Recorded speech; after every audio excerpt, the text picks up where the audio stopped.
नमस्कार दोस्तों, स्वागत है फिर से हमारे इस चैनल कृपा महादेव टिप्स पर। अगर आप भी अपनी लाइफ में कुछ सीखने की चाह रखते हैं तो हमारे इस चैनल को सब्सक्राइब करें। कल है शनिवार का दिन और इस बार का जो शनिवार है ना वो विशेष इस वजह से है क्योंकि शनिवार के दिन पड़ रही है अष्टमी तिथि। मात्र आपको पीपल के पेड़ को छूकर 3 बार आपको अपने मन की बात, अपने दिल की बात महादेव से कह देनी है। आपकी जो भी कामना होगी, जिस कामना से भी आप इस उपाय को करेंगे, पूरी जरूर होगी।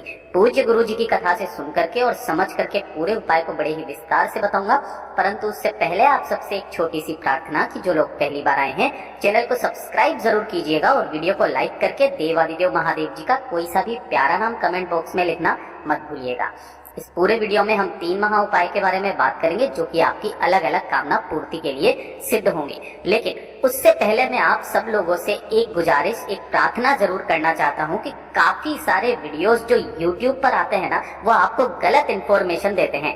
मैंने कल YouTube पर ही देखा कि जब हमने शुक्रवार का उपाय बताया था, ठीक है, तो शुक्रवार की अष्टमी बहुत सारे लोग बता रहे हैं। वो वाली बात को मैंने देख करके अचंभित हो उठा कि इस तरीके से कैसे कह सकते हैं। अगर हम 3 तारीख का, 3 फरवरी का पंचांग निकाल करके देखते हैं 2024 का, तो ध्यान से देखिएगा, यहाँ पर जो कृष्ण पक्ष की अष्टमी तिथि है ना वो फरवरी 2 से स्टार्ट हो रही है, शाम को 4:03 से, है ना। और हमेशा जब भी अष्टमी हो, नवमी हो, एकादशी हो, ये हमेशा उदया तिथि से मानी जाती है। और जब उदया तिथि स्टार्ट हो रही है 3 तारीख को, तब से अष्टमी तिथि लग रही है। लोग अपने वीडियोस पर ज्यादा व्यूज पाने के चक्कर में आपको गलत इंफॉर्मेशन देते हैं। आप उस दिन उस वाले उपाय को करके आते हैं जिसका पूर्ण फल आपको प्राप्त नहीं होता है।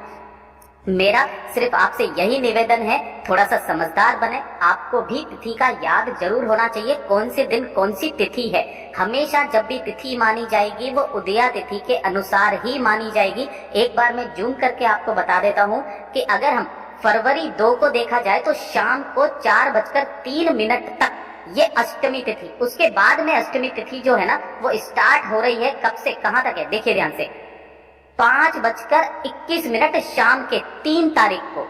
यानी कि अगर देखा जाए तो 3 फरवरी को शनिवार की अष्टमी मानी जानी चाहिए उदया तिथि के अनुसार। ये चीज ध्यान दीजिएगा।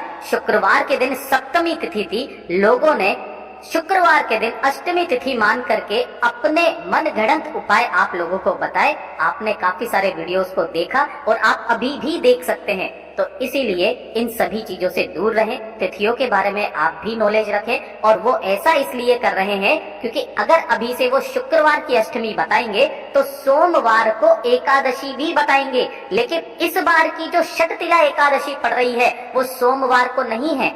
षटतिला एकादशी सोमवार की तिथि से स्टार्ट जरूर हो रही है, लेकिन उदया तिथि के अनुसार षटतिला एकादशी 6 फरवरी मंगलवार के दिन मनाई जाएगी। ये चीज ध्यान दीजिएगा।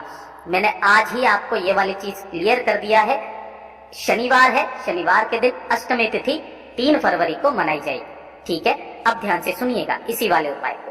अगर आपकी कोई मनोकामना, कोई विश, कोई हृदय की बात काफी समय से पूरी नहीं हो रही है, उपाय कर करके आप थक चुके हो, परेशान हो चुके हो, है ना, नहीं सुन रहे हैं भगवान, तो आपको शनिवार के दिन अष्टमी तिथि पड़ जाए तो उस दिन इस वाले उपाय को करना मत भूलिएगा। मेरी एक आदत है, जो उपाय जिस दिन किया जाता है मैं उस दिन बताता हूँ, चाहे मैं रिपीट करके दोबारा अगले शनिवार को उपाय बता दूंगा, लेकिन गलत उपाय आपको कभी नहीं बताऊंगा, भरोसा रखिएगा।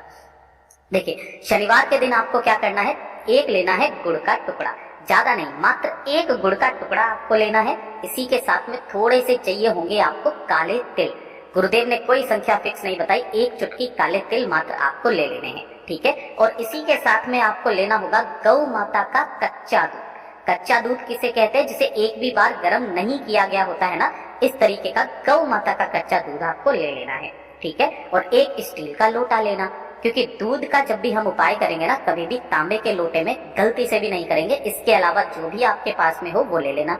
हमने यहाँ स्टील का लोटा लिया है, इसी के अंदर आपको कच्चा दूध डाल देना है जितना भी आपके पास में हो, 1 गुड़ का टुकड़ा और काले तिल इसके अंदर डाल करके इस पूरे कलश को अपने घर के शुद्ध जल से भर लेंगे, ठीक है। पहला काम तो ये हो गया। दूसरा काम, आपको एक दीपक तैयार करना है, लेकिन ये जो दीपक होगा ना, ये मिट्टी का नहीं, आपको आटे का दीपक अपने घर का बनाना है। गेहूं का आटा ले लो, जौ का आटा ले लो, जो आटा आपको मिल जाए वो वाला आटा आपको ले लेना है। इसके अंदर आपको लगानी है गोल बाती, है ना, और इसके अंदर आपको भरना होगा घी। देसी घी मिल जाए बहुत अच्छी बात है, गाय का घी मिल जाए तो सोने पे सुहागा है। ठीक है, गोल बाती का आटे का दीपक तैयार करना। और शनिवार के दिन, है ना, अष्टमी भी है, बहुत ही अद्भुत संयोग बन रहा है। कहां पर जाना है आपको? पीपल के पेड़ के पास सुबह से लेके शाम तक, उस उदया तिथि के दिन पूरे दिन भर, अष्टमी तिथि है, आपको किसी भी समय चले जाना है। जब आप पीपल के पेड़ के पास में पहुंचेंगे, देखिए उपाय करने का एक खास नियम और तरीका उसी तरीके से आपको करना होगा। सबसे पहले आप जो एक दीपक लेकर के आए हो ना, उसे इस पीपल के पेड़ की जड़ों में यहाँ पर समर्पित करना।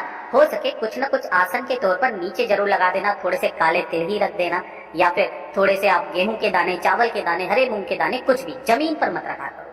ठीक है, तो आपने यहाँ पर ये एक दीपक प्रज्वलित कर दिया।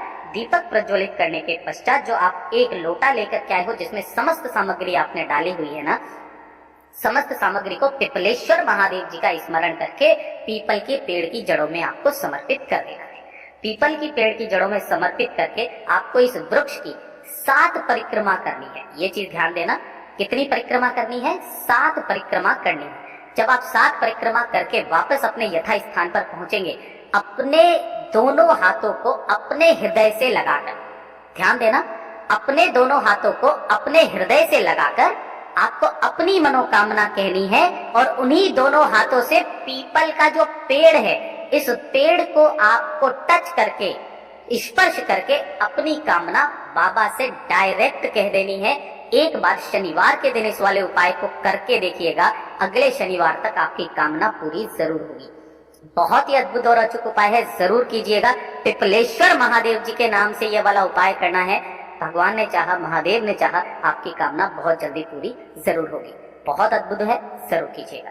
अब बात कर लेते हैं दूसरे वाले उपाय की। ये तो हो गई आपकी मनोकामना पूर्ति के लिए। जो दूसरा वाला उपाय है ना, ये देखिए किन लोगों को करना है कि अगर आपके दिन बिल्कुल उल्टे चल रहे हैं, है ना, यानी कि समय आपके पक्ष में नहीं है, शनि महाराज जी के कारण कोई बड़ा भारी रोग हो गया है, अच्छे काम करते करते बुरा हो जाता है ना, सफलता नहीं मिल रही है, समस्या बढ़ती चली जा रही है, कार्य नहीं बन रहे हैं, कुछ भी जीवन में अच्छा नहीं हो रहा है, तो शनिवार के दिन इस उपाय को किया जाता है। और अष्टमी आ रही है, इससे अद्भुत संयोग नहीं बन सकता महाराज। आपको एक काम करना है, बस सबसे पहले आपको एक लंबी बाती का दीपक तैयार करना है।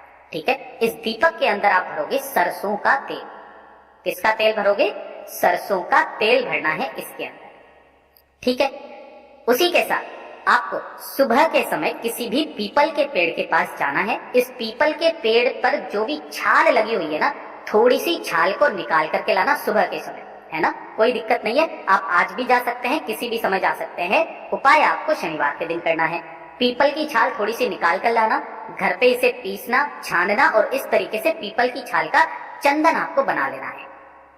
1 लोटा शुद्ध जल, अपने घर का एकदम ताजा जल, और उस लंबी बाती के दीपक को लेकर के पहुंच जाना उसी पीपल के पेड़ के पास में। ठीक है, जब आप यहाँ पर जैसे ही पहुंचोगे, सबसे पहले तो लंबी बाती का दीपक अपना नाम और गोत्र बोल करके आपको यहाँ पर समर्पित कर देना है। नीचे आसन जरूर लगा देना, और जो बत्ती का मुख रखोगे वो पीपल के पेड़ की तरफ रखोगे। कोई उत्तर दिशा नहीं, कोई दक्षिण दिशा नहीं, कोई पूरब नहीं, पीपल के पेड़ के तरफ आपको इस दीपक की बत्ती रखनी है। ठीक है, दीपक की बत्ती रखने के पश्चात अपनी कामना कहना पिपलेश्वर महादेव जी का स्मरण करके, और उस चंदन को लेकर के 1 लोटा शुद्ध जल को लेकर के पहुंच जाना बाबा के मंदिर शिवलिंग के पास में। उत्तर दिशा नॉर्थ डायरेक्शन की तरफ मुंह करके खड़े हो जाना। अब ध्यान से सुनिएगा, सबसे पहले आपको करना क्या है, जो भी आप चंदन लेकर के आए हो पीपल की छाल का ना, उससे आपको शिवलिंग का अच्छे से अभिषेक करना है। पूरी की पूरी शिवलिंग पर आपको अच्छे से लगा देनी है। दोनों हाथों को फैला करके बाबा से कामना करनी है, मेरा नाम ये है, गोत्र ये है, समय बहुत खराब चल रहा है, शनि महाराज जी के कारण रोग हो गया है, काम अच्छे होते होते बुरा हो जाता है, सफलता नहीं मिल रही है, समस्याएं बढ़ रही है, कार्य नहीं हो रहा है, कुछ भी जीवन में अच्छा नहीं हो रहा है, बहुत ही कष्ट है जीवन में, बाबा बस आपकी शरण में आया हूँ, इसे संभालिए। ऐसा कामना करके इस शिवलिंग पर लगे हुए इस चंदन को आपको अपने हाथों से निकाल करके किसी भी डिब्बी के अंदर या किसी भी कटोरी के अंदर आपको इकट्ठा कर लेना है और पिपलेश्वर महादेव जी का स्मरण करके 1 लोटा शुद्ध जल बाबा की शिवलिंग पर समर्पित कर देना है। शिवलिंग पर समर्पित कर देने के पश्चात ये वाला जो चंदन निकाला है ना, इस चंदन की एक बिंदी अपने मस्तक पर, दूसरी अपने कंठ पर, तीसरी अपने हृदय पर, इस पर लगा करके इस कटोरी को ले जा करके अपने घर पे रख दीजिए। जब भी आप घर से बाहर निकलें, इस चंदन का एक बिंदी अपने मस्तक पर, एक कंठ पर और एक हृदय पर लगा करके निकल जाना। जिस कार्य के लिए जाओगे सफलता मिलना संभव है, ये निश्चितता है। पूज्य गुरु जी का बहुत अद्भुत और अचूक उपाय है, इसे भी जरूर कीजिएगा, लिख करके रख लीजिएगा। बात कर लेते हैं तीसरे वाले उपाय की। देखिए, तीसरा उपाय किन लोगों को करना है? अगर आपके शत्रु बहुत ज्यादा है, किसी जगह पर आप काम करते हैं, वहां पर आपके कार्यों में बाधा डालने वाले काफी सारे शत्रु होते हैं जो कि आपको आगे बढ़ने से रोकते हैं, है ना? तो उन शत्रुओं का नाश करने के लिए, उनके प्रभाव को बिल्कुल शून्य करने के लिए, साथ ही साथ ताकि वो आपका कुछ भी ना बिगाड़ पाए ना, तो शनिवार के दिन इस वाले उपाय को करना। इसमें कोई अष्टमी नहीं, कोई नवमी नहीं, केवल शनिवार का उपाय है।